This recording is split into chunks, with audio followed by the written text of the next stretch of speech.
कर जोरूं विनती करूं, धरूं चरण पर शीसे। गुरु राम देवानंद जी महाराज ने दियो नाम बख्शीसे। कोटि कोटि सजदा करूं, कोटि कोटि प्रणाम। चरण कमल में राखियो, मैं बंदी जाम गुलाम। कबीर ये तन विष की बेलड़ी, गुरु अमृत की खान। शीस दिए जो गुरु मिले, तो भी सस्ता जाने। सात दीप नौ खंड में, गुरु से बड़ा ना कोई। करता करे न कर सक, गुरु कर सो होय। ग्रीब नमो नमो सतपुरुष को, नमस्कार गुरु कीन। सुर नर मुनि जन साधवा, संतों सर्वस दीन। सतगुरु साहिब संत सब, दंडवोतम प्रणामी।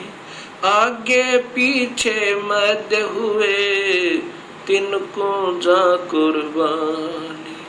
निराकार निर्वेशम, काल जाल भयभंजनम। निर्लेपम निज निर्गुणम, अकल अनुप बेसुंधुनम। सोहम सुरत समापतम, सकल समाना नीरतले। उज्ज्वल हिरंबरे हरदमम, बेपरवाह था है वार पार नहीं मदतम। ग्रीब जो सुमर सिद्ध होई, गणनायक गलताना। करो अनुग्रह सोई, ही पारस पद परवाना। आद्य गणेश मनाऊं, गणनायक देवन देवा। चरण कमल लोलाऊं, आद्य अंत करूं सेवा। परम शक्ति संगीतम, रिद्धि सिद्धि दाता सोई। अवगत गुण अतीतम, सतपुरुष निर्मोही। जगदम्बा जगदीशम, मंगल रूप मुरारी।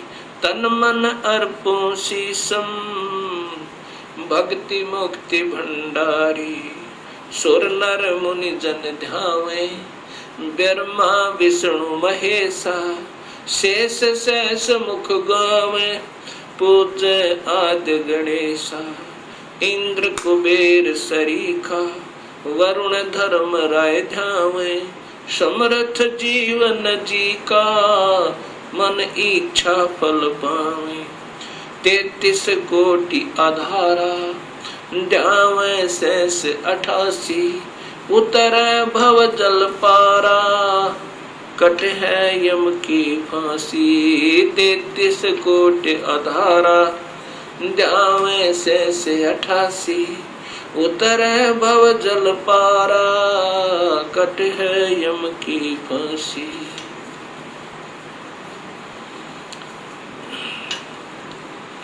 कबीर लूट सको तो लूटियो, राम नाम की लोटी। पीछे फिर पछताओगे, प्राण जहांगे छूटे। नहीं भरोसा देही का, विनस जावे छन माही। श्वास उसास में सुमरण करो, और यतन कछु नाही। कबीर श्वास श्वास में नाम जपो, व्यर्था श्वास मत खो। ना जाने इस श्वास को, आवण होक न हो। राम रटत कोठी भलो, चू चू पड़े जो चामे। ये कंचन दे किस काम की, जा मुख नाही नाम। कबीर जिव्या तो वो ए बली, जो रटे हरि नाम। नहीं तो काट बगाइयो, मुख में भलो ना चामे। कबीर राम रटत कन्या भली, साकट भलो न पूते। बकरी के गल में गल थना, जा में दूध न मोहते। कबीर राम रटत दारिद्र भलो, टूटी घर की छाने। वो सुंदर महल किस काम के, जहाँ भक्ति नहीं भगवान।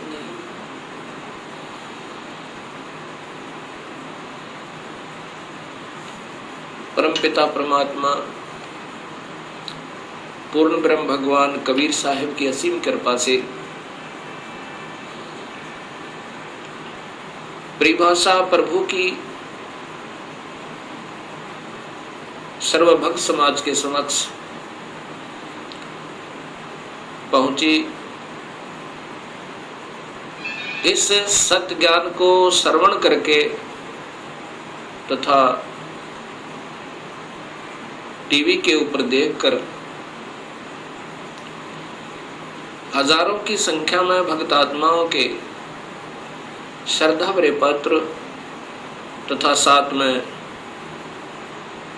टेलीफोन के माध्यम से हमें उनके हृदय की पुकार, हृदय से की हुई प्रशंसा हमारे पास पहुंची। साथ में उनकी विनम्र शंकाएं भी आई। विनम्र भाव से उन्होंने प्रार्थना की कि जो आपने शास्त्रों के आधार पर यह सत्य ज्ञान समाज को दिया है, इसके लिए हम बहुत आभारी हैं। ऐसा स्वच्छ, ऐसा सत्य ज्ञान ये अभी तक कहाँ छुपा रहा, इसका कारण क्या रहा? ये हमारा दुर्भाग्य रहा कि अभी तक हमें ये सत्य ज्ञान नहीं पता चला, जबकि सभी शास्त्रों में और जो का तो प्रमाण मिला। अब ऐसे भक्त आत्माओं की अगर शंकाओं का समाधान नहीं हो पाया तो इस शंका रूपी कांटा फिर इस भक्ति रूपी मार्ग में बाधक बन जाता है।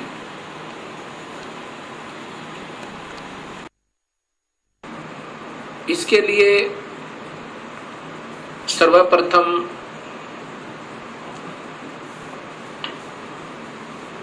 सृष्टि रचना का ज्ञान होना बहुत जरूरी है।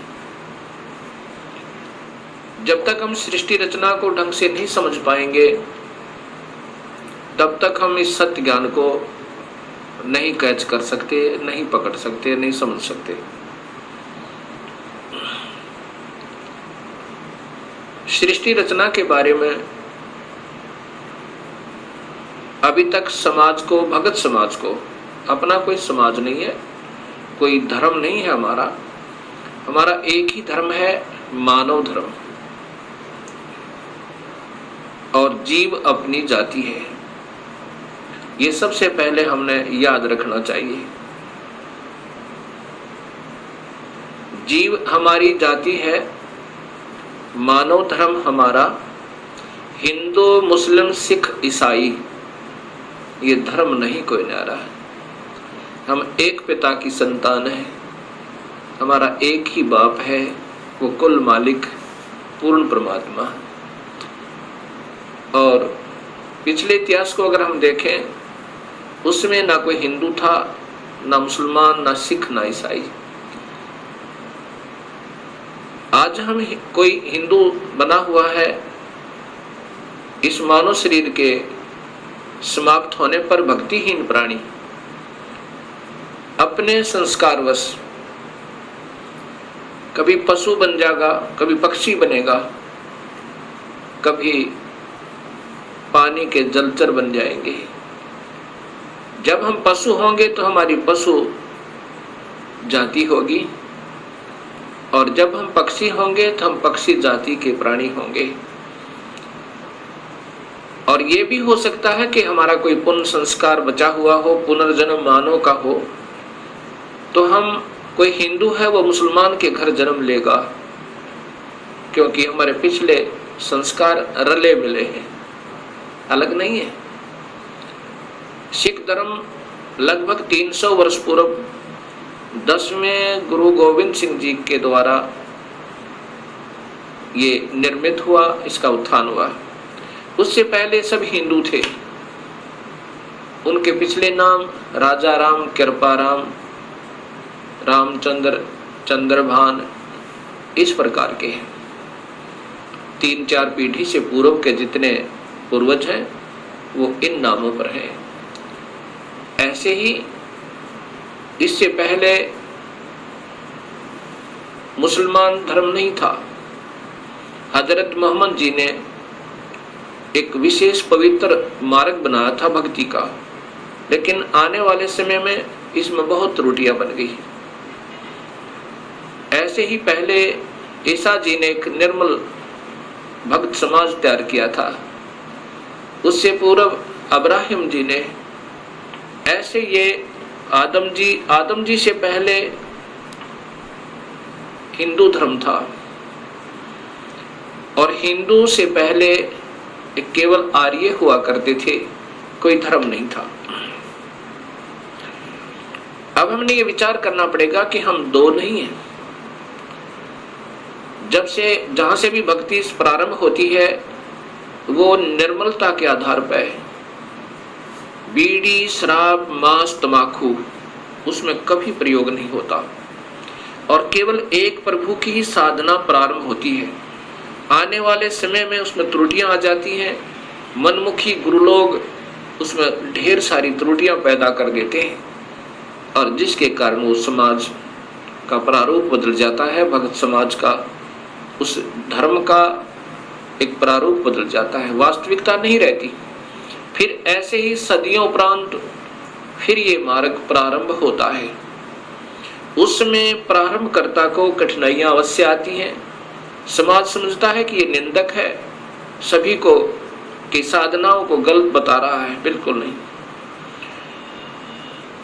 गलत उनको लगेगा ये मार्ग जिनको स्वयं शास्त्रों का ज्ञान नहीं, और उनके गुरुदेव अधूरे हैं, जिन्होंने आज तक ये नहीं बताया कि ये सृष्टि कैसे रचेगी, जबकि शास्त्रों में विद्यमान है ये सारा ज्ञान। अब सबसे पहले हमने सृष्टि रचना का सही ज्ञान होना चाहिए। तो अब दास आपको सृष्टि रचना बताना चाहेगा। सर्वप्रथम केवल एक ही प्रभु था, उसका नाम कबीर है। वास्तविक नाम उस परमात्मा का कबीर है। वो अनामी लोक में, अकय लोक में रहता था, और वहीं पर हम सब जीव उसी परमेश्वर कबीर में समाये हुए थे। उसके बाद उस परमात्मा ने स्वयं प्रकट होकर, अर्थात अपने उस अनामी लोक में स्वयं ही 3 नीचे के लोकों की ओर रचना की। अलख लोक, अगम लोक, फिर अलख लोक, और नीचे का सतलोक। फिर सतलोक में आकर के उस परमेश्वर ने अन्य रचना की। सर्वप्रथम एक शब्द से 16 द्वीपों की रचना की।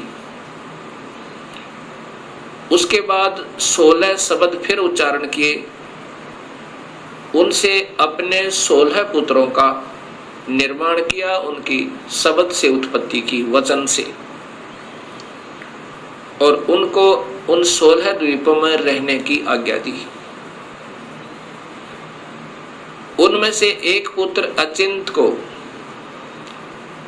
उस सत्पुरुष ने, क्योंकि सतलोक में उपमात्मक नाम उसी कबीर परमेश्वर का सत्पुरुष, नि अक्षर पुरुष, परम अक्षर पुरुष, शब्द स्वरूपी राम, अकाल मूर्त, पूर्ण ब्रह्म, ये उनके उपमात्मक नाम है और वास्तविक नाम उस परमेश्वर का कबीर है।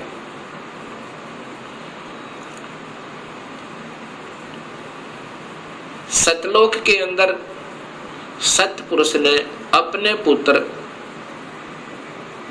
अचिंत से कहा कि आप यहाँ की अन्य सृष्टि रचना को करो मेरी शक्ति तक।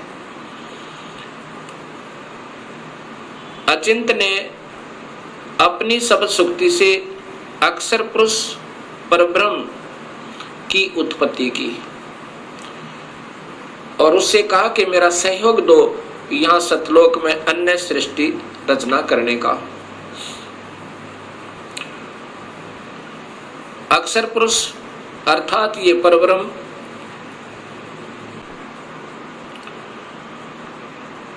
एक सतलोक में बने हुए मान सरोवर में, उसके अंदर अमृत जल है। सतलोक के अंदर जल अमृत है। उस अमृत सरोवर में प्रवेश कर गए और वहां आनंद से विश्राम करने लगे। अक्षर पुरुष को निद्रा आ गई। सतलोक के अंदर श्वासों से शरीर नहीं है। काफी समय तक सोते रहे। तब सतपुरुष ने अपनी शब्द शक्ति से एक अंडा, जल अमृत तत्व से एक अंडा बनाया और उसमें एक आत्मा प्रवेश की। उस आत्मा समेत उस अंडे को उस जल में डाला, अमृत सरोवर में, उस मान सरोवर में। वो अंडा गड़गड़ गड़गड़ करता हुआ नीचे जा रहा है तो अक्षर पुरुष अर्थात इस पार ब्रह्म की निद्रा भंग हुई। जब ही कोई अधूरी निद्रा से जागता है उसके अंदर कुछ कोप होता है। अब जो ही उसने अपनी कोप सहित दृष्टि से देखा कि मेरी निद्रा किसने भंग कर दी, तब उसका वो कोप उस अंडे पर पड़ा। अंडा दो भाग हो गया। उसमें से ये ब्रह्म निकला, क्षर पुरुष। ब्रह्म अर्थात क्षर पुरुष, इसी को ज्योत स्वरूपी निरंजन, वास्तव में इसका नाम कैल है, कैल। और यही आगे चल के काल कहा, ये आने वाले इसी विवरण में आपको ज्ञान होगा। आकाशवाणी सतपुरुष ने की कि तुम दोनों बाहर आओ। अक्षर पुरुष तुम निद्रा में थे और आपके बिना यहाँ सृष्टि नहीं रची जा रही थी। तुम दोनों बाहर आओ और तुम्हें जगाने के लिए सारी क्रिया की गई और तुम दोनों के दोनों अचिंत के लोक में रहो। ऐसे आदेश प्रभु का पाक है। वे दोनों के दोनों अचिंत के लोक में रहने लगे काफी समय तक। उसके बाद हम सभी की उत्पत्ति कबीर परमेश्वर ने, उसी सतपुरुष ने अपने शब्द शक्ति से हम सबकी उत्पत्ति वहां पर की। कुछ दिनों के बाद इस क्षर पुरुष के अर्थात ब्रह्म के मन में एक खरपतवार उपजा। इसके मन में ये आया कि मैं अपना अलग से राज्य बनाऊं।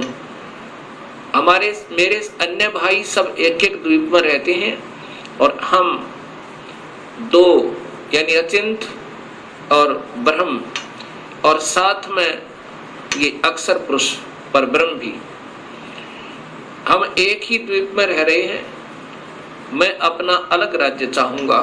इस उद्देश्य से ब्रह्म ने, क्षर पुरुष ने, ज्योत स्वरूपी निरंजन ने 70 युग तक अलग से एक पैर पर खड़ा होकर तपस्या की। जब ये तपस्या कर रहा था हम ये सभी आत्माएं जो आज काल के लोक में दुख पा रहे हैं, चाहे आज कोई देव बना है, चाहे कोई महादेव बना है, चाहे आज कोई शूकर बना है, चाहे कोई गधा बना है, चाहे कोई राजा बना है, चाहे कोई रंक बना है, पशु या पक्षी बना हुआ है, ये सभी की सभी आत्माएं हम इस काल के ऊपर अर्थात इस ब्रह्म के ऊपर आसक्त हो गए। और यही बीमारी आज हमारे अंदर विद्यमान है, यही प्रक्रिया। जैसे ये नादान बच्चे किसी हीरो और हीरोइन को देखकर उसकी अदाओं के ऊपर इतने आसक्त होते हैं, हो जाते हैं कि वो अगर आसपास कहीं किसी शहर में वो हीरो, वो अभिनेता या अभिनेत्री आ जावे, लाखों की संख्या में उनके दर्शनार्थ भीड़ उमड़ जावे और लेना एक न देने दो, कुछ मिलना नहीं उससे। ऐसी हमारी वृत्ति वहां बिगड़ी थी सत्यलोक में। हम वहां रहा करते थे अपने पिता के पास, कोई दुख नहीं था, कोई मृत्यु नहीं थी, हमारे परिवार थे, हम प्यार से रहा करते थे। लेकिन वहां हम अपने पति भर्ता पद से गिर गए, अपने मूल मालिक उस पूर्ण ब्रह्म जो सर्व सुखदायी सदा सहाय आत्मा का आधार वास्तव में भगवान है, जो जीव को दुखी नहीं करता, जन्म मरण के कष्ट में नहीं डालता, कुत्ते और गधे नहीं बनाता, उसको छोड़कर और हम इस काल यानी ब्रह्म के ऊपर आसक्त होगी। जब इसने सत्ययुग तप कर लिया, तब पूर्ण परमात्मा ने, पूर्ण ब्रह्म ने, सतपुरुष ने पूछा भी क्या चाहता है तू काल, कैल क्या चाहता है, ब्रह्म तू क्या चाहता है। तब इस ज्योत स्वरूपी निरंजन ने कहा कि पिताजी, ये स्थान जहां मैं रह रहा हूं ये कम है, मुझे अलग से राज्य दो। तब उस पूर्ण ब्रह्म ने इस ब्रह्म के तप के बदले में 21 ब्रह्मांड प्रदान कर दिए, जैसे 21 प्लॉट दे देवे कोई साहूकार पिता अपने पुत्र को। 21 ब्रह्मांडों को पाकर ये ज्योत निरंजन बड़ा प्रसन्न हुआ। कुछ दिनों के बाद इसके मन में आया कि इसमें कोई अन्य रचना करूं, उसके लिए कुछ समान पिताजी से मांगू। इसने सत्ययुग तप फिर किया। तब सतपुरुष ने पूछा कि आप क्या चाहते हो, आपको 21 ब्रह्मांड प्रदान कर दिए। तब इस ब्रह्म ने कहा कि पिताजी, इसमें कुछ रचना करना चाहता हूं, कृपा रचना करने की सामग्री दीजिए। सतपुरुष ने इस ब्रह्म को 5 तत्व और 3 गुण प्रदान कर दिए। इसके बाद इसने सोचा कि ब्रह्म ने सोचा कि इसमें जीव भी हो, मेरा अकेले का मन नहीं लगता। इस उद्देश्य से 64 युग तप फिर किया। तब सतपुरुष ने पूछा कि क्या चाहता है ज्योत निरंजन, अब तो तुझे मैंने जो मांगा सो दे दिया। तब ब्रह्म ने कहा पिताजी, कृपा मुझे जीव प्रदान करो, मेरा अकेले का दिल नहीं लगता है। उसमें पूर्ण ब्रह्म सतपुरुष कबीर परमेश्वर ने कहा कि ज्योत निरंजन, तेरे तप के बदले में राज्य दे सकता हूं और ब्रह्मांड चाहिए वो दे सकता हूं, परंतु ये अपनी प्यारी आत्मा, अपना अंश नहीं दूंगा तुझे। ये तो तेरे किसी भी क्रिया, धर्म, धार्मिक क्रिया से, तप से, किसी भी जप से नहीं दूंगा। हाँ, यदि वो स्वयं कोई जाना चाहता है अब सब इच्छा से, कोई हंस आत्मा, कोई भक्त आत्मा, तो मैं स्वीकृति दे सकता हूं, नहीं तो मैं अपनी इच्छा से नहीं कहूंगा, ये मैं नहीं दे सकता। इस बात को सुनकर ये ब्रह्म क्षर पुरुष ज्योत स्वरूपी निरंजन अर्थात जो भविष्य में फिर काल कहलाया, हमारे पास आया। आज हम जितने भी ये दुखी आत्मा इस काल के 21 ब्रह्मांड में पीड़ित हैं, हमारे पास ये ब्रह्म आया और हमसे कहा कि मैं वहाँ अलग से ब्रह्मांड लिए हैं मेरे पिताजी से अपने तप के बदले में। वहाँ ऐसे स्वर्ग बनाऊंगा, महास्वर्ग बनाऊंगा और ऐसे दूधों की नदी बहाऊंगा, झरने बनाऊंगा। क्या आप मेरे साथ चलना चाहते हो? तब हम सभी ने जो यहाँ काल के 21 ब्रह्मांडों में पीड़ित है, कहा कि यदि पिताजी हमें आज्ञा दें तो हम चलने को तैयार हैं। इस बात को सुनकर ज्योत स्वरूपी निरंजन कबीर परमात्मा के पास आया और उससे कहा कि पिताजी कुछ आत्माएं हमारे साथ चलने को तैयार हैं। सतपुरुष से कहा इस काल ने, ब्रह्म ने, कि पिताजी कुछ आत्माएं मेरे साथ चलने को तैयार हैं, उन्होंने सहमति दी है।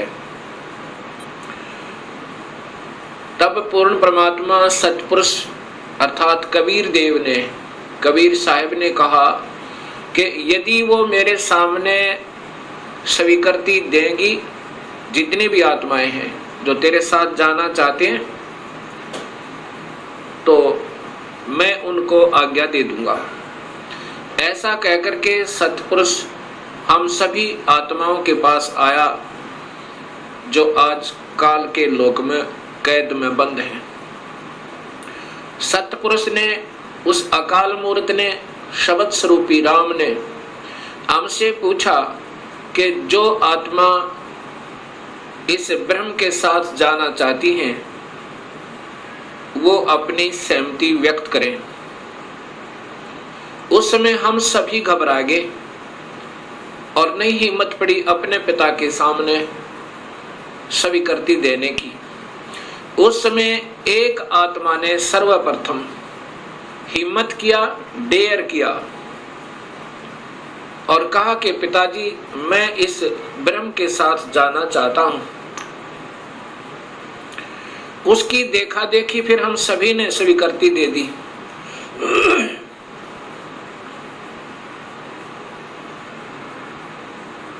और जितनी भी आत्माएं उस समय स्वीकृति दी थी, सभी कबीर साहिब ने उनके नंबर नोट किए और जिसने सर्वप्रथम सहमति दी थी उस आत्मा का भी नंबर नोट किया और ब्रह्म से कहा कि ब्रह्म आप जाओ अपने लोक में, अब इन सभी आत्माओं को मैं विधिवत तेरे लोक में भेजूंगा। ऐसा कहकर के सतपुरुष ने अपनी शब्द शक्ति तय उस प्रथम स्वीकृति देने वाली आत्मा को एक लड़की का रूप बना दिया और उसको उसके अंदर एक शब्द शक्ति दे दी और हम सभी जीवात्माओं को उसे प्रकृति देवी भी कहते हैं, अष्टंगी भी कहते हैं और वही महामाया भी कहलाई। यहाँ 21 ब्रह्मांड की इस देवी को उत्पन्न किया अर्थात उस आत्मा का लड़की बनाया। फिर हम सभी आत्माओं को जो 21 ब्रह्मांड में आए हुए हैं उसके अंदर प्रवेश कर दिया, इस लड़की के शरीर में, प्रकृति देवी के शरीर में, अर्थात इसको अध्या माया भी कहते हैं और यही आगे चलकर त्रिदेवों की माता कहलाई। प्रवेश कर दिया और कहा कि बेटी तेरे को मैंने शब्द शक्ति दे दी है और जितने भी जीव काल कहे ब्रह्म कहेगा तू बना देना। एक बार मुख से उच्चारण करेगी उतने ही नर और मादा ये जोड़े उत्पन्न हो जाएंगे। अपने पुत्र सहजदास से कहा सहजदास जाओ अपनी बहन को उस ज्योत स्वरूपी निरंजन के पास छोड़ आओ और उसको बताना कि इस लड़की को, इस प्रकृति देवी को, अध्या माया को मैंने सबद शक्ति दी है, ये जितने जीव तू कहेगा ये बना देगी। और जितनी आत्माओं ने स्वीकृति दी थी वो सभी इसके अंदर प्रवेश कर रखी हैं। सहजदास प्रकृति देवी को लेकर, अध्यामाया को लेकर ज्योत निरंजन के पास आया, उसके पास छोड़ दिया और कहा कि पिताजी ने ऐसे ऐसे कहा है, इस लड़की के पास सब शक्ति है और जितने जीव तू कहेगा ये नर और मादा अपने शब्द से उत्पन्न कर देगी। ऐसा कह करके सहजदास अपने लोक में लौट आया, अपने द्वीप में आ गया। युवा होने के कारण लड़की का रूप निखरा हुआ था। इस ज्योत स्वरूप निरंजन ब्रह्म अर्थात क्षर पुरुष के मन में नीचता उत्पन्न हुई। जो आज सब जीवों में विद्यमान है, वही व्यक्ति, वही प्रक्रिया, वही ये बुरी आदत युवा लड़की को देखकर उसके साथ बद व्यवहार करने की चेष्टा इस क्षर पुरुष ने अर्थात ज्योत स्वरूपी निरंजन ने की। लड़की ने, प्रकृति देवी ने कहा कि ज्योत निरंजन तू होश में आ जा, तू और मैं एक ही पिता की संतान है। पहले तेरी उत्पत्ति हुई उन्हीं के शब्द थे अंडे में और उन्हीं ने मुझे उत्पन्न किया। तू और मैं बहन और भाई हैं। बहन भाई का ये कर्म पाप का भागी होता है। तू मान जा मेरी बात। ज्योत निरंजन ने एक भी बात उस लड़की की नहीं सुनी और मदहोश हो गए, विषय वासना के वश होकर, काम वश होकर उस लड़की को पकड़ने की चेष्टा की, दुष्कर्म करने के लिए। लड़की ने अपनी इज्जत बचाने का और कहीं स्थान ना पाकर, जो ही उस काल ने, ज्योत स्वरूपी निरंजन ने, क्षर पुरुष ने ऐसे मुंह खोला हुआ था आलिंगन करने के लिए, ऐसे बाजू फैलाई थी, उसी समय लड़की ने छोटा रूप बनाया, सूक्ष्म, बहुत सूक्ष्म, और उसके पेट में चली गई अपनी इज्जत रक्षा के लिए। वहां से अपने पिता से पुकार की, हे परम पिता, हे सतपुरुष, हे कबीर परमेश्वर, मेरी रक्षा करो। इस प्रकार मैं काल से अपनी इज्जत रक्षा के लिए, इस ब्रह्म से अपनी इज्जत रक्षा के लिए इसके पेट में प्रवेश हूं और मुझे आकर मेरी रक्षा करो, मुझे बचाओ इससे। उसी समय कबीर परमेश्वर ने अपना ही दूसरा रूप अपने पुत्र योग संतायन अर्थात योग जीत, उसे जोग जीत भी कहते हैं, योग जीत का रूप बनाकर काल के 21 ब्रह्मांडों में प्रकट हुए और कहा कि ज्योत स्वरूपी निरंजन तूने जुल्म कर दिया, आपने ये ऐसा जुल्म कर दिया, ऐसे कर्म करने वाले पाप आत्मा को इस सच्चे लोक में ये श्राप, ये कर्म, ये पाप लगता है कि 1 लाख जीवों का, मनुष्य शरीरधारी जीवों का रोज आहार करेगा और 1.25 लाख की उत्पत्ति करेगा। पिताजी ने आदेश दिया है मुझे कि आप यहाँ से निकल जाइए अपने 21 ब्रह्मांड को लेकर, और लड़की को उसके पेट से निकाल दिया, प्रकृति देवी को इस ब्रह्म के पेट से निकाल दिया और उनको 21 ब्रह्मांड समेत और दोनों को वहां से निष्कासित कर दिया और कहा कि प्रकृति तूने स्वयं अपने पैर पर कवाड़ा मारा है, अपने पिता से दूर होगी तू, अब इसकी सजा तू ही पावेगी और जाओ यहाँ से 21 ब्रह्मांड लेकर आप चले जाओ।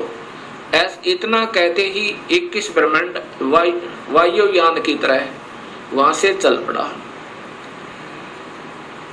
और वहां से सतलोक से 16 शंख कोश की दूरी पर नील पद्म शंख यानी 16 मिलियन 16 शंख कोस की दूरी पर ये 21 ब्रह्मांड आकर के स्थिर कर दिए कबीर परमेश्वर ने अपनी शक्ति तय। अब इस ज्योत स्वरूपी निरंजन के मन में फिर यही नीचता फिर उठी और कहा कि अब मेरा कौन क्या बिगाड़ सकता है, अब मैं मनमाना करूंगा। उस लड़की ने, प्रकृति देवी ने फिर प्रार्थना की कि ज्योत निरंजन अब भी तू मान जा। पहले तो आप और मैं एक ही पिता की संतान हैं, और दूसरे मैं तेरे पेट से होकर आई हूं। ये कर्म, अब मैं तेरी बेटी बन गई। प्रथम तो बहन और भाई का ये पाप कर्म महापाप का कारण है, और दूसरे मैं तेरी बेटी हुई आपके पेट तक होकर आई, और बाप बेटी का ये जुल्म अच्छा नहीं। मान जा मेरी बात, मेरे पास सब शक्ति है पिताजी की दी हुई, और जितने जीव तू कहेगा मैं बना दूंगी। लेकिन इस ज्योत स्वरूपी निरंजन ने एक भी बात नहीं सुनी उस प्रकृति देवी की, दुर्गा की। जबरदस्ती शादी की, और एक ब्रह्मांड में एक ऐसा स्थान बना रखा है इस काल भगवान ने, ब्रह्म भगवान ने। वहां पर ब्रह्मलोक कहते हैं उसको। उस ब्रह्मलोक के अंदर इसने 3 स्थान बना रखे हैं, एक रजोगुण प्रधान, एक सतोगुण प्रधान और एक तमोगुण प्रधान। जब ये सतोगुण रजोगुण प्रभावित क्षेत्र में इस दुर्गा को अपनी पत्नी के रूप में रखता हुआ वहां रहता है, उस समय जो पुत्र की उत्पत्ति होती है उसका नाम ब्रह्मा रख देता है, उसको रजोगुण बना देता है। उसके बाद ये दोनों उस स्थान पर आ जाते हैं जो सतोगुण प्रभावित होता है। वहां पर जो पुत्र उत्पन्न होता है उसके अंदर सतोगुण आ जाते हैं, उसके अंदर सतोगुण आ जाते हैं, और उसका नाम ये विष्णु रखते हैं। तीसरे स्थान को तमोगुण प्रभावित बना रखा है।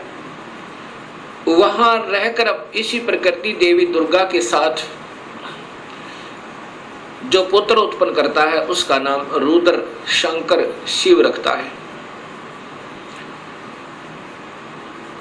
ऐसे ही हर ब्रह्मांड के अंदर इस काल भगवान ने, ब्रह्म भगवान ने ये ब्रह्मलोक बनाए हैं, और वहां पर ये ऐसे ही कुछ समय के लिए प्रकृति देवी को अपने साथ रखता है, और उसके बाद वहां से अंतर्ध्यान हो जाता है।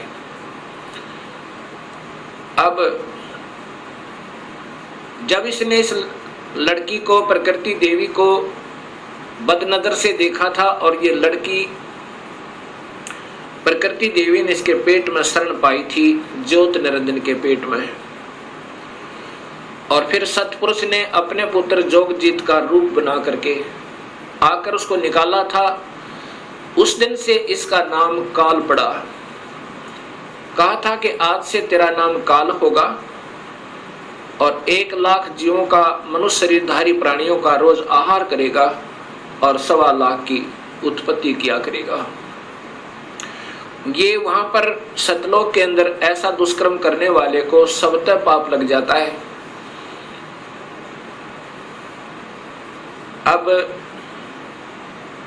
ज्योत स्वरूपी निरंजन काल ने अपनी पत्नी से कहा कि मैं ऐसे स्थान पर रहूंगा जहां पर कोई नहीं आ सकता, और आज के बाद मैं किसी भी 20 ब्रह्मांड के अंदर किसी भी व्यक्ति को, किसी भी प्राणी को आकार रूप में दर्शन नहीं दूंगा।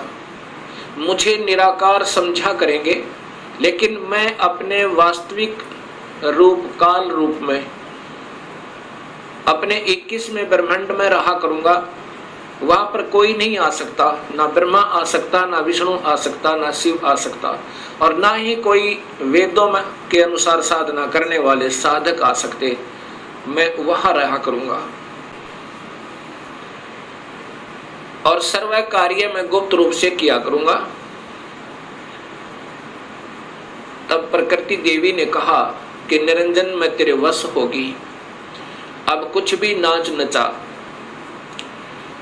इतने बड़े ब्रह्मांडों को, इन 20 ब्रह्मांडों को मैं कैसे चलाऊंगी एक स्त्री की जाति, और तू मुझे छोड़कर जा रहा है, कहता मैं आज के बाद किसी को दर्शन नहीं दूंगा। तब ज्योत स्वरूप निरंजन अर्थात इस काल भगवान ने, ब्रह्म ने कहा कि प्रकृति चिंता ना करे, जो कुछ भी करूंगा वो मैं ही करूंगा, तुम तो निमित्त मात्र होगे और ये बच्चे ब्रह्मा विष्णु महेश ये भी केवल निमित्त होंगे, इन सब का रिमोट मेरे पास होगा, सब कार्य मैं करवाऊंगा, तू चिंता मत कर। और जब ये बच्चे थोड़े से सियाने हों इनको अचेत कर देना, जब ये बाल अवस्था से ऊपर उठे इनको अचेत कर देना और मेरा भेद मत बताना, ये समझ लेना ध्यान से, अगर मेरा भेद तूने इनको बताया तो मेरे से बुरा नहीं होगा, ऐसे उसको डरा धमका दिया। इस प्रकार ये काल उसके बाद निराकार कहलाता है, लेकिन ये आकार में अपने उस काल लोक में विद्यमान रहता है। जब ये बच्चे ब्रह्मा विष्णु महेश सियाने हुए तब तक इनको अचेत रखा गया। जब ये सियाने हुए उसमें ब्रह्मा को कमल के फूल पे, विष्णु को शेष सैया पे और शिव को एक कैलाश पर्वत पे इनको बेहोश रखा हुआ था और फिर वहां पर सचेत कर दिया। सबसे पहले ब्रह्मा को कमल के फूल पे इसी स्वयं ब्रह्म ने, काल ने अपने ही नाभि से एक कमल प्रकट किया। वो महाविष्णु, महाब्रह्मा, महाशिव रूप में, 3 रूप में ब्रह्मलोक में रहता हर ब्रह्मांड के अंदर। उस समय ब्रह्मा को उस कमल के फूल पर रख दिया। ब्रह्मा को ये नहीं मालूम कि मैं कहां से उत्पन्न हुआ, कौन मेरा माँ है, कौन मेरे पिता है। उसके बाद आकाशवाणी हुई कि तुम तप करो। ब्रह्मा ने 1000 वर्ष तक तप किया। फिर आकाशवाणी हुई कि सृष्टि करो। तब ब्रह्मा ने सोचा कि मैं काहे की सृष्टि करूं, सब जगह जल ही जल है, कहीं पृथ्वी दृष्टि गोचर नहीं हो रही है। इतने में मधु और कैटब नाम के 2 राक्षस काल ने प्रेरित करके और ब्रह्मा की ओर भेज दिए। ब्रह्मा डर के मारे उस कमल के फूल को के डंठल को पकड़कर नीचे उतर गया, बहुत स्पीड तक। नीचे जब आया तो उसी जल के ऊपर एक शेष सैया पर चतुर्भुज रूप में एक व्यक्ति सो रहा है। उसके हाथों में शंख, चक्र, गदा, पद्म है। जब ब्रह्मा वहां पहुंचा उसी समय उस वो विष्णु जी थे, जो त्रिलोकीय विष्णु जी थे, उनमें से एक शक्ति निकली, वो आकाश में छा गई। उस समय ये ब्रह्मा विष्णु जी होश में आए। इतने में मधु और कैटब भी पहुंच गए। मधु और कैटब के साथ भगवान विष्णु ने 5000 वर्ष तक युद्ध किया, वो नहीं मरे। फिर उस शक्ति ने जो आकाश में छाई थी एक लड़की का रूप बनाया, देवी का, और मधु कैटब को मोहित किया, अपनी ओर आकर्षित किया अपनी कलाओं से, अदाओं से। जब मधु और कैटब उस लड़की की तरफ देखने लगे तो विष्णु जी ने पीछे से उनकी गर्दन पकड़कर दोनों को मार डाला। अर्थात 5000 वर्ष तक भगवान विष्णु से 2 राक्षस नहीं मरे। वो भी तब मरे जब उस माता ने सहयोग दिया, उनको अट्रैक्ट कर लिया, आसक्त कर लिया। इससे 2 बातें सिद्ध होती हैं कि ये समर्थ नहीं है। जब 5000 वर्ष तक 2 राक्षस नहीं मर पाए भगवान विष्णु से, तब ब्रह्मा जी और विष्णु 2 थे। इतने में रुद्र अर्थात ये शिव भी वहीं प्रकट हो गया। ब्रह्मा जी देवी भागवत महापुराण में बताता है कि मैं फिर हम 3 हो गए। ब्रह्मा, विष्णु और शिव। तब देवी ने कहा कि तुम तीनों देवता अपने अपने कार्य को ध्यान से सुनो और उस पर संलग्न हो जाओ।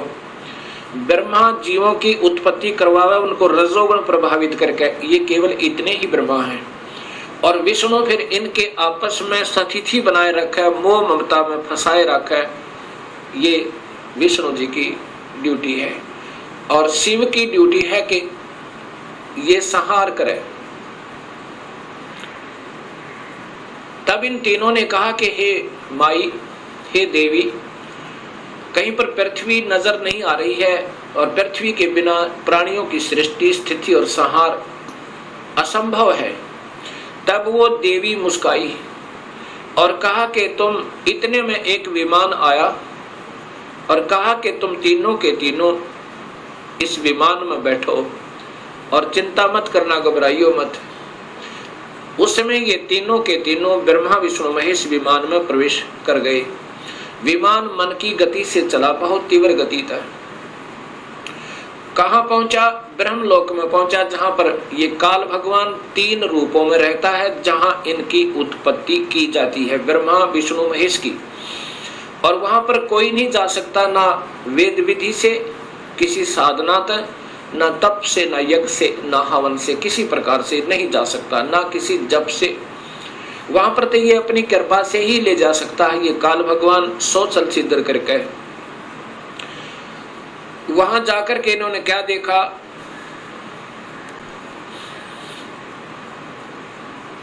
एक इंद्र देखा वहां पे, क्योंकि वो महास्वर्ग के अंदर एक महा इंद्र है। उसके बाद फिर आगे विमान गया, वहां एक ब्रह्मा देखा। जब दूसरा ब्रह्मा देखा तो शिव और विष्णु ब्रह्मा जी से पूछने लगे कि हे चतुरानन, ये दूसरा ब्रह्मा कौन है? तब ब्रह्मा जी ने कहा, मुझे नहीं मालूम ये कौन है। उसके बाद विमान आगे चला।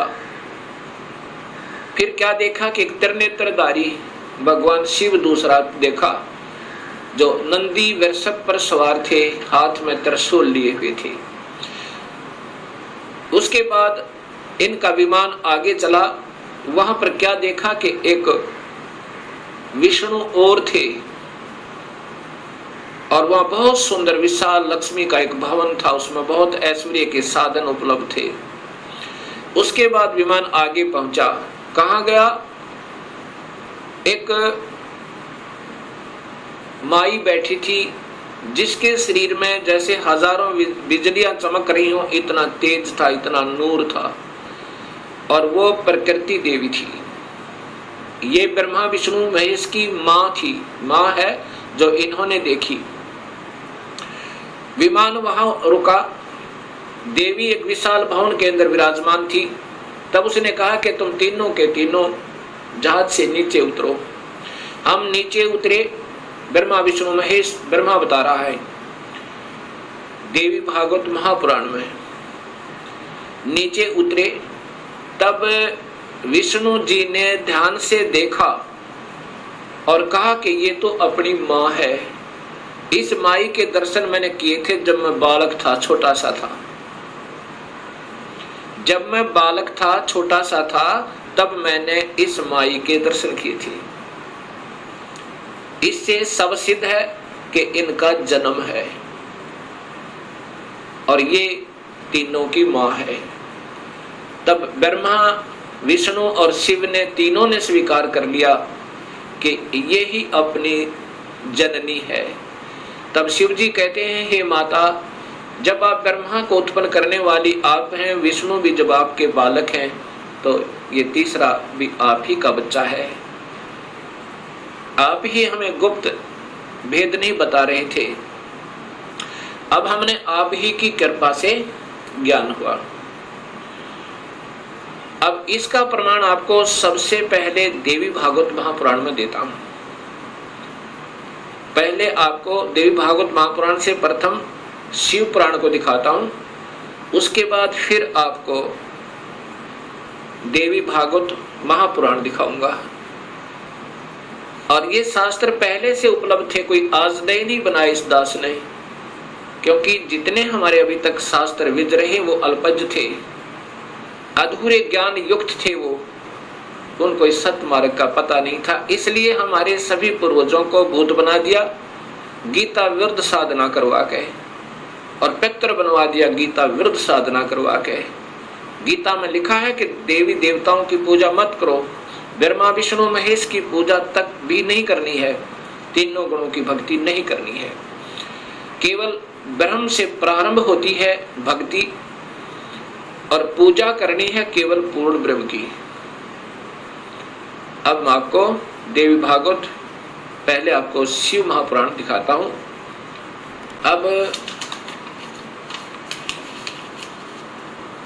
अब देखिएगा भक्तात्माओं, ये देवी भागवत महापुराण, शिव महापुराण, ये शिव महापुराण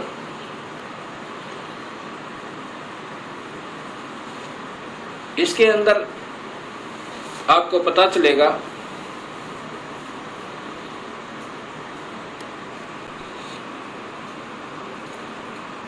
श्री शिव महापुराण भाषा सटीक सहितम, ये संस्कृत युक्त है, इसमें संस्कृत भी साथ है। और ये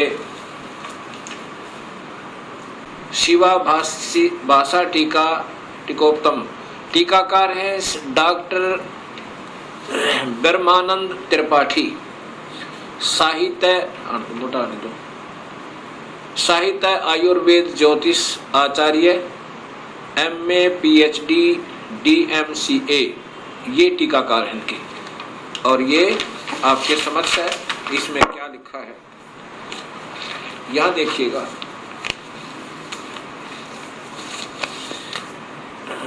यहां से पढ़िएगा, ये संस्कृत है और ये हिंदी आपको दिखाना चाहूंगा। प्रलय काल में, इधर से रो पीछे लाओ,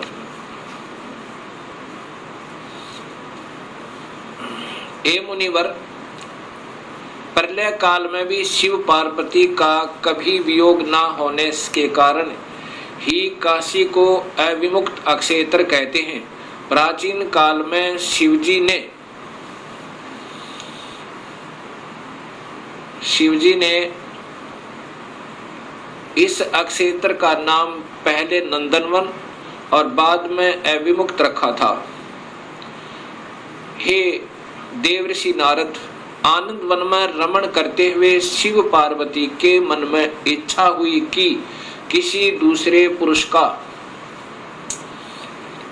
निर्माण किया जाए,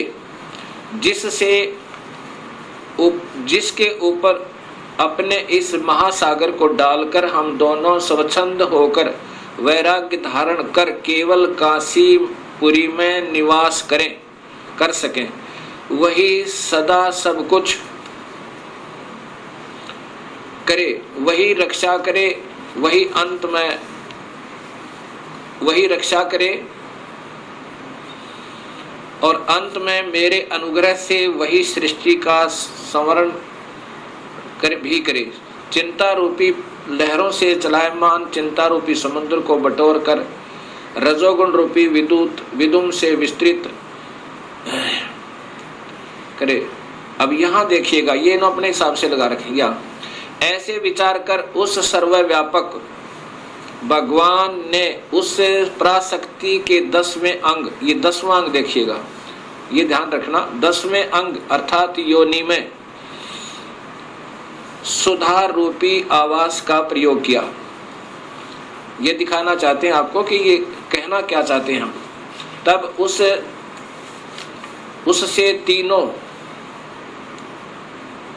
लोकों में सुंदर एक पुरुष प्रकट हुआ, जो शांत एवं सतोगुण से युक्त था, गंभीरता में समुद्र के सम्मान तथा अक्षमावान था। हे मुनि, वह पुरुष इंद्र लक्ष्मणी के सदृश कांति वाला, अर्थात ये था कौन, ये देखिएगा नीचे। शिवजी ने कहा, उस जो पुत्र उत्पन्न हुआ उसको कहा, सर्वव्यापक होने से तुम्हारा विष्णु यह प्रसिद्ध नाम होगा। ये देखिए ध्यान तक, फिर देखिए, सर्वव्यापक होने से, सर्वव्यापक होने से शिव ने कहा, शिव जी ने कहा सर्वव्यापक होने से के कारण तुम्हारा विष्णु यह प्रसिद्ध नाम होगा। अब इससे सिद्ध हो गया कि शिव जी से विष्णु की उत्पत्ति। एक बार फिर लीजिए,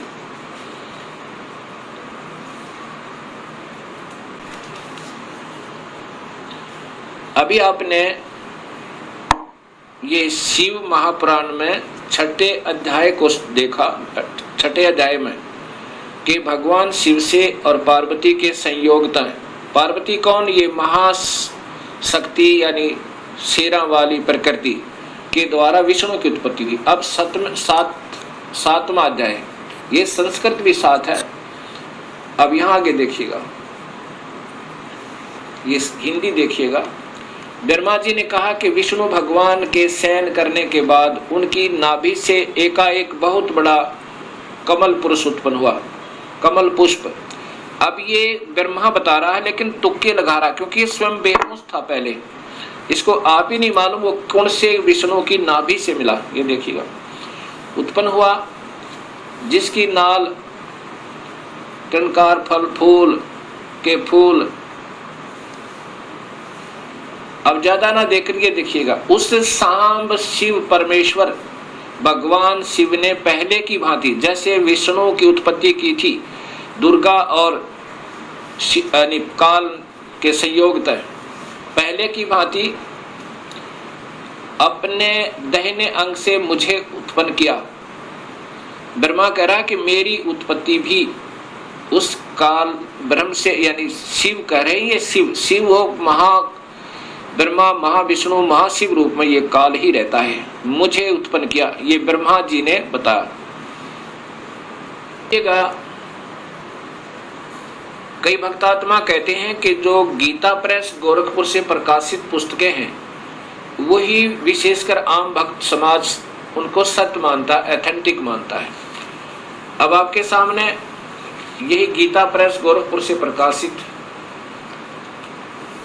ये पुस्तक दिखाते हैं, शिव महापुराण।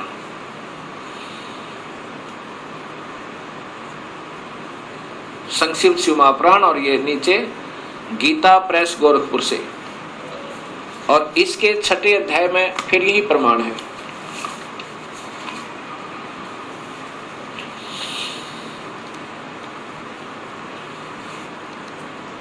अब इसी शिव महापुराण का ये छठा अध्याय है। ये शिव महापुराण अध्याय नंबर 6, उसके बीच से सुना रहा हूं, आप इसको खरीद कर देख भी सकते हो। जिस परब्रह्म के विषय में ज्ञान और अज्ञान पूर्ण उक्तियों द्वारा इस प्रकार ऊपर बताए अनुसार विकल्प किए जाते हैं, उसने कुछ काल के बाद सृष्टि का समय आने पर द्वितीय की इच्छा प्रकट की। उसके भीतर एक से अनेक होने का संकल्प उदित हुआ। तब उस निराकार परमात्मा ने अपनी लीला शक्ति से अपने लिए मूर्ति आकार की कल्पना की। वह मूर्ति संपूर्ण ऐश्वर्य गुणों से संपन्न, सर्वज्ञानी, ज्ञानमयी, शुभ स्वरूपा, सर्वव्यापिनी, सर्वरूपा, सर्वदर्शनी, सर्वकारिणी, सबके एकमात्र वंदनिया, सर्वदा सब कुछ देने वाली और संपूर्ण संस्कृतियों का केंद्र थी। उस शुद्ध रूपणी ईश्वरीय मूर्ति की कल्पना करके वह अद्वितीय, अनादि, अनंत, सर्व प्रकाशक, चिंत, सर्वव्यापी और अविनाशी परब्रह्म अंतर्हित हो गया। ये काल की कलाएं हैं सारी, और ये अनजान लेखक जिनको कुछ ज्ञान नहीं, इस काल को ही सब उपमा दे रहे हैं उस पूर्ण ब्रह्म के तुल्य, जो मूर्ति रहित परम ब्रह्म है। अब यहाँ मूर्ति हो गया और फिर मूर्ति रहित भी है। अब ये काल की ही कला है, वो क्या बन गया? शिव रूप में आ गया। उसकी मूर्ति यहाँ देखो,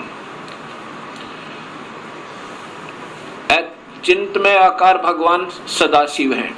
ये काल ही निराकार है और यही फिर महाशिव, महाविष्णु और महाब्रह्मा के रूप में ये सब कलाएं करता है।